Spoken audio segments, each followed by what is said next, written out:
Welcome to Beyond the Walls podcast. I'm your host, Kylie, and I want to share through personal experience and life lessons learned about personal walls that I have overcome and overcoming still, and to give you hope and tools to go beyond your walls too. Let's get started. I would imagine that you come across situations where you have to choose to agree to disagree.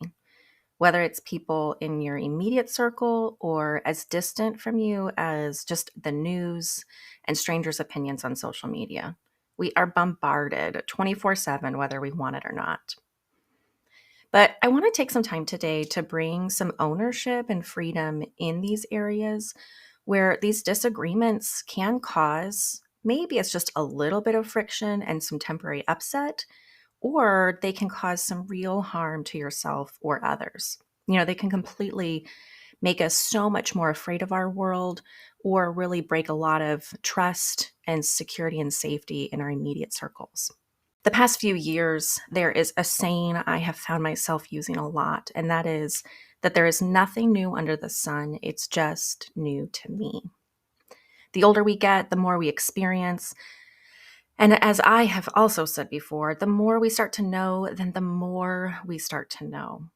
We have all felt the impact of these past few years. The heaviness in the air, the fear, the unrest, concerns we have about the future. And especially this year, I've already heard a lot of rumblings with just concerns with the elections coming up, which means that we're going to have to prepare ourselves to be intentional about managing our minds and our emotions and how we relate with others. But how do we manage the world around us being on fire without being taken out by the flames? So what am I talking about? Well, this would be all things controversial in no particular order, right? Political parties, climate change, abortion, vaccines, educational system, racism, sexism, gender, misinformation, wars, stereotypes, oppression, abuse, human rights, morals and values, religion, and the list could go on and on. So whatever your area of most concern, where you get most hurt or fearful or frustrated, or your strongest passion and convictions might be, I want you to keep those in the forefront of your mind as I give us some broad things to think about, big picture. So before we continue any farther, I do want to first just say I'm not an expert. I'm not here to take a stance on any specific topic. And these are just some things that I have started to take into consideration when I have been triggered or others around me have been triggered. This conversation isn't even really about the issues, but it's about how do we want to show up when these issues come up, when we talk about them, when we interact with people in our lives, both near us and far from us. All of these issues are unavoidable, and they will always cause conflict and division. They always have from the beginning of time. Remember, there is nothing evil or good that is new. It's just now real time for you and for me. We aren't kids anymore living under a rock. Even our kids don't have the innocence that many of us had growing up. Everyone knows everything all the time.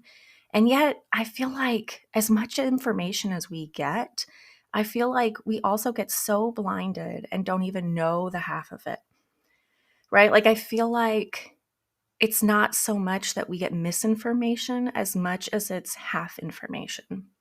Then we start spiraling and feeling fearful that who do we even trust? How do we even know what's real? How do we even make decisions going forward? So we are triggered for many reasons, and I want to help give you some tools to navigate your own processing and how to respond and share in a way that brings the results that you're actually wanting. So on a super high level, the biggest thing we are talking about, I think, is the need to keep in mind the difference between an individual and the group. What is my view and my needs versus what does the world at large need? When do they overlap? Who should get their way? Who controls who? I think it's important that we do both, but we often will lean heavy to one side. So where do you find yourself? Are you mostly for the individual's rights, or do you find yourself leaning toward greater good? we are very quick to generalize and apply the group issues to the individual. Anyone who might fit the description of the angry mob is an immediate threat to me personally and my future. When we do this, we will also then attach multiple layers onto it. And so we can start to box an individual that supports issue A. And without a beat, we also then decide how they feel about B, C, D, E, and F, as if they are all lumped together. Do you see that happening for you, or even feel like you get put in a box by other people, being prejudged or pre-condemned almost? It makes it very scary to even, how do we even express our opinions without fearing being misunderstood? Or how hard it is to hear other people's opinions without going off the deep end. So how should we respond? I feel like have really helped me, and that I keep in the forefront of my mind, is that there are 3 distinct areas that cause us to trip up and cause these disagreements. We want to approach these issues in such a overgeneralized way, but in reality, there's 3 different things that we get tripped up on. 1, if there even is a problem at all. Is there racism? Is there climate change? Is there whatever the issue is? Why is it a problem? How was the problem created? Who created it? So not only do we need to decide if there even is a problem, but then we deal with why it's the problem. What was the source? What created it, right? And then finally, we have the solution to the problem. I think sometimes we can be so afraid to kind of even admit that there even is a problem because we don't really know how to fix it. And sometimes we can feel like, oh, let's just be in denial then because it just feels so overwhelming. Like I don't know what to do with it. Sometimes that can feel more overwhelming than just being ignorant, right? Like, I don't know what to do with it then. It feels so much scarier to admit that there even is a problem without a solution. And I think a lot of times we don't even want to admit that until we have a solution.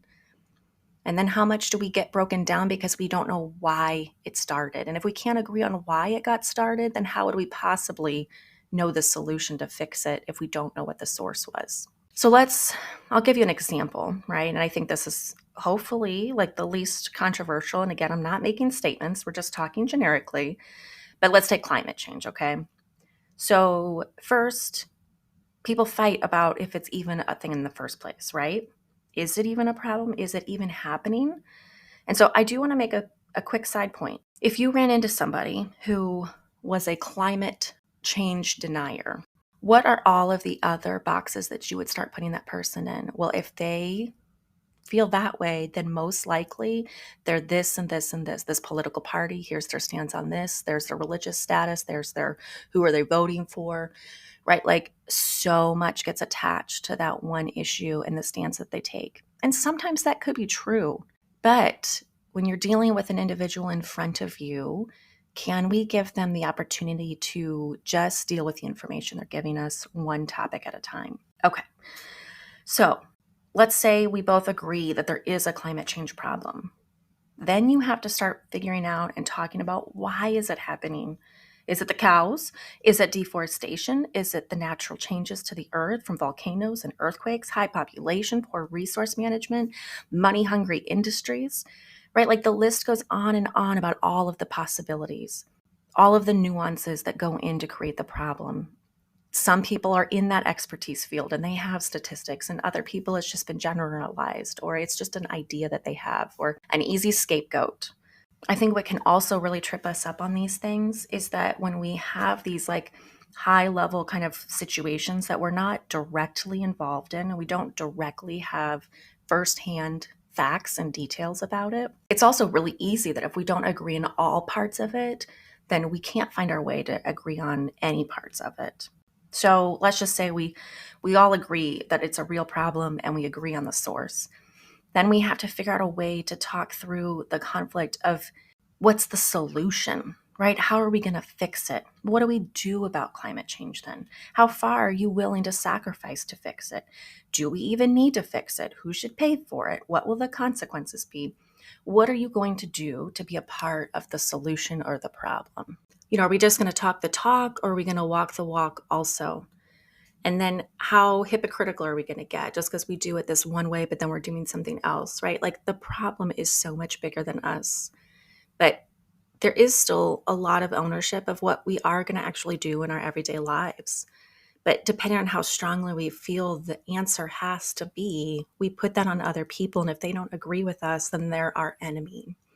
And I think that's really the damaging part that I feel like makes it so much more demonizing to each other and makes it a you versus me, us versus them kind of category when there's like one solution. And if we don't all agree, then, if you're not for me, then you're against me. So, can you just feel the anger, the passion rising in you now, just thinking about it? Are you remembering an article you just read or a reel you just saw? Or maybe it was a conversation you had with a family member over the holidays. So, let's take it a notch down real quick because remember, this isn't really about the issues specifically. This is about how we talk about the issues. Let's look at something super minor and basic in our everyday life and how this shows up that causes conflict. So, which direction does the toilet paper go? I would imagine you either just said it goes over or does it go under? And those of us that feel strongly about it, there is a right and a wrong way, right? And so, or we're like, I really don't care. I never thought about it. It's not my issue. And that's average of life, right? There's people that feel very strongly on one end or the other, or there's people that are completely neutral. And then there's tons of shades in between all of those. So when we talk about it in that context, right? Like in the big scheme of things, is the toilet paper actually a problem? Which way is the right way? Right? So especially in our personal relationships, if neither of you care, then there is no conflict. There's nothing to fight about. Both of you are neutral. It just is willy-nilly, whatever way it gets put on, that's how it stays, and you leave it be. But if both of you are passionate about the same way, then great. You have an advocate, and you two get to double down on those that have a different view, right? We rally people around us that are going to feel the exact same way that we do, and it makes us even stronger in our beliefs, but it also can, if we're not careful, demonize the other side. But if you are both very passionate about opposite sides, then how will you agree to disagree? Who gets their way? Who gets to come up with a solution? Who wins? How wide will you allow this one difference to grow and start adding on to other issues? If we're not careful, we will continue to use those as walls and divisions in our relationships to start pulling back our heart, start fearing them as an enemy and treating them as if they are going to be a threat to our well-being. So that's a big part of this conversation. I think the other part about it that is challenging is like it's business and not personal. So I love the movie You've Got Mail. And basically, if you haven't seen it, it's a rom-com about a small bookstore owner played by Meg Ryan who gets bought out of her business by a big box bookstore owner, Tom Hanks. Okay, so at the end, he ends up putting her out of business. And so Tom says to her, it's not personal, it's business. And Meg Ryan says back to him, I'm so sick of hearing that. It was personal to me.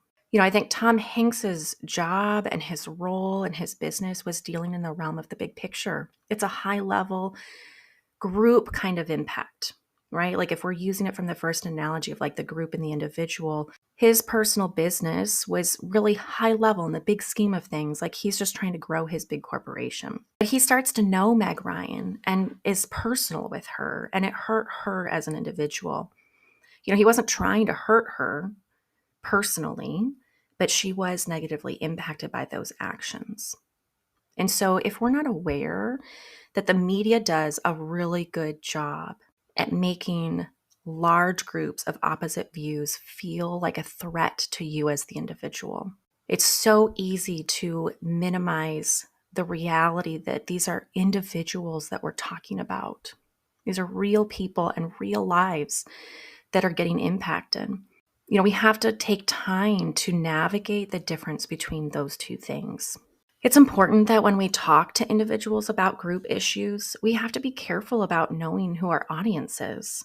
I think about, with my teen, for example, there are things that we talk about in a generic way, like the whole school or her grade, the work environment, her generation at large, right? Like, or what's typical of her age group. But I do make sure to keep bringing it down to the individual, that just because these are high level impersonal opinions does not 100% apply to a specific person.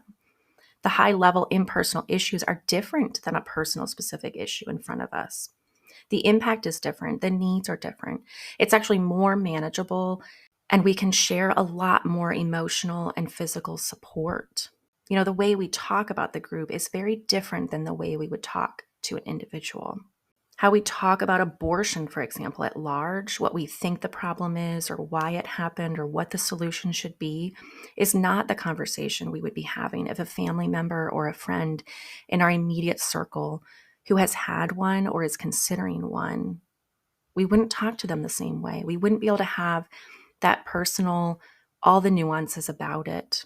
It's not a one size fits all situation, but there are times, I think that's what's so tricky, is we have both, right? Like, we can't avoid the group impact, the laws that get made, but we don't want to lose the individual and the personal relationships along the way. When we keep it at a high level, we must remember that there are actual real individuals involved that are being impacted. Something else that I've been saying to myself lately is that Jesus loved the groups, right? Like, if you have read the Bible at all and looked at what his ministry was like, he was always surrounded by large groups. But when he made real impact and it was something personal, it was very one-on-one. He loved the group, but he saved the individual. I think this is kind of like gossip or slander, right? Like, if you wouldn't say it to their face, then maybe you shouldn't say it at all. The challenge is that it's important to find a way to be informed, right? We have to deal with the group at the group level, the impact on the big issues. We want to be as informed as we can, but don't forget that all of those people are real people with specific wounds, with weaknesses, with needs, with strengths, with value, with reasons. And they're going to need an individual solution. It's kind of like there is a problem in general, but why we got there is going to be different for each of us. And the solution to fix it is going to be different for each of us. So even if you had, a coworker and you're debating about the issues, don't forget that you guys aren't the angry mob to fear. You are flesh and blood. You're allowed to have opinions and concerns. Remember, what part of the conversation are you disagreeing about? What do you have in common? Do you both agree it's a problem, but you just don't know about the solution? Is it actually something you can control or do something about? Like, does it have immediate impact on your worlds right now in front of you? Is there something you can do about it? How can we respect the individual and take a stand? And I think that's really what this episode is about, of just being able to navigate and start intentionally keeping that in the forefront of our minds, that we want to take a stand on things. Like, it's good to take a stand. It's good to pick a side and not just be Switzerland all the time. But how do we respect the individuals at the same time? If we are at least aware that both are at play, I think we will have a much better chance. So my last point is that we need to be quick to listen and slow to become angry. It's really easy with the point about all the assuming and stereotyping that we do, that we start making conclusions way before we have all the facts. We react quickly to something someone says before we even know why they think that way. We're quick to fear, we're quick to judge, quick to shut down. We're so quick to just make those assumptions. But the more we listen and the more we know about the people we are talking to, the more personal it can be, which is good. We don't want to treat individuals like the angry mob. We need to love our neighbor. It's pretty hard to do that if we don't even know them. The hot topics or specific issues are not the most important thing about us. They don't define or identify us or give our value. There is so much more to each of us than opinions and fears. So before we get our feathers too ruffled up, consider, how personal do you want to make it? How much control do we really have about the issues at hand? Do we need to take them so personally? And how do we leave room to let people have their opinions and still have value to life? Can we take time to find out, how deep does the stereotype go? Do we have to automatically conclude everything about them based on this one issue? I think that was one of the things that I felt like was super triggering during COVID was the quick judgment and even honestly, the war going on. People are people and no one deserves to just die, vaxxed or unvaxxed. Why are we deciding that an entire group of people, if they don't behave a certain way, should die? They should suffer.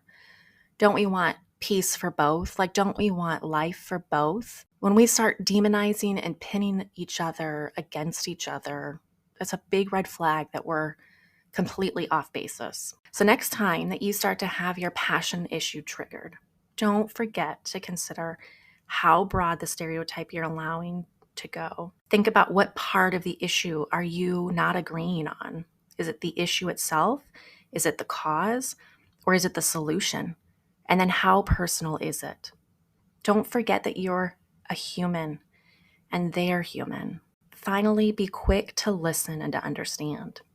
When we can be secure in our position and in our value, and we can allow the person you're speaking to have value and worth, then we can be in a much better space to agree to disagree without destroying everything. So if you got a chance to listen to last week's episode, it's the interview with Carol Austin and setting your intention. I would definitely say go back and listen to it. But in it, I was talking about how I was taking on this really big task, and it was one of the biggest things that I had done at the time in my life and that I was having coaching for in this project that I took on. And so it was a challenge to get out of yourself to be a leader and to use your community, kind of really even dealing with that.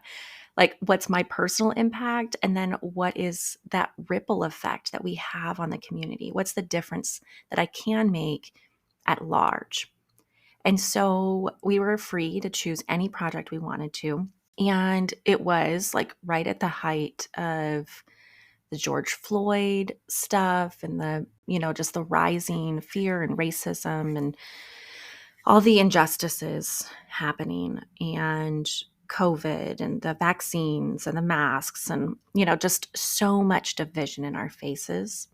And so I had this idea and I put together a video, so if you've also been around for a minute, you've heard me share about how much I've avoided technology and don't want anything to do with it. And so I was like, how big can I go? I really went all in, totally out of my comfort zone, things I had never done before. So putting together a video was totally radical for me. And then using a community, I had to learn how to ask people to participate in this project because it had to be bigger than me. It had to be something that I couldn't do by myself. I had to involve other people. And so I was like, I want to put a video together that just kind of really actually just speaks to this heart. I titled it United We Stand, and really just the intention of being a visual aid, that all of these issues, all of these hot topics, if we allow it, it will cause so much division and hurt. And a lot of that we can't control. I can't control what the other people, what media, what, at large, what people are going to do about it. And I also think it's impossible to ask a billion people to be in complete agreement on what the actual problem is, how it became a problem, and what the solution is. But can we at least agree in the sacredness of life, in the value of life, that we may not know what the solution should be, but do we want anybody to be abused or manipulated or taken advantage of or victimized? Honestly, if you're listening to this podcast, I would imagine you're somebody who doesn't want that. That's what you care about. But we get so tripped up because we just don't know how to fix it. And we don't all agree on how we want to fix it. But where is the common goal? Where can we be united while we take that stance? And so I had a team that helped me put the video together. I had a group of friends and people that I know that helped me do the footage and the acting out. And Romika, she did the speaking in the video for me.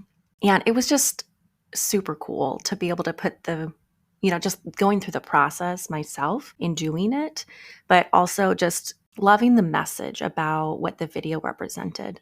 So if you would like to see it, I will put a link in the show notes and you can go and watch it. Tell me what you think. And it's crazy now just to think about it of like, I did this crazy thing and just tried, like just in all of my weakness and all of like, I'd never done anything first. So even just being brave to just take a step, to take a stand, to try something new. So it's not professional by any means. Like I did it several years ago, but I'm happy to put it out there for you guys to see if you want to check it out. Thank you so much for joining me today. If you would like more information about opportunities for coaching or more help outside of the podcast, you can follow us at beyondthewalls.podcast on Instagram or check out our website, beyondthewallspodcast.com. Until next time, bye.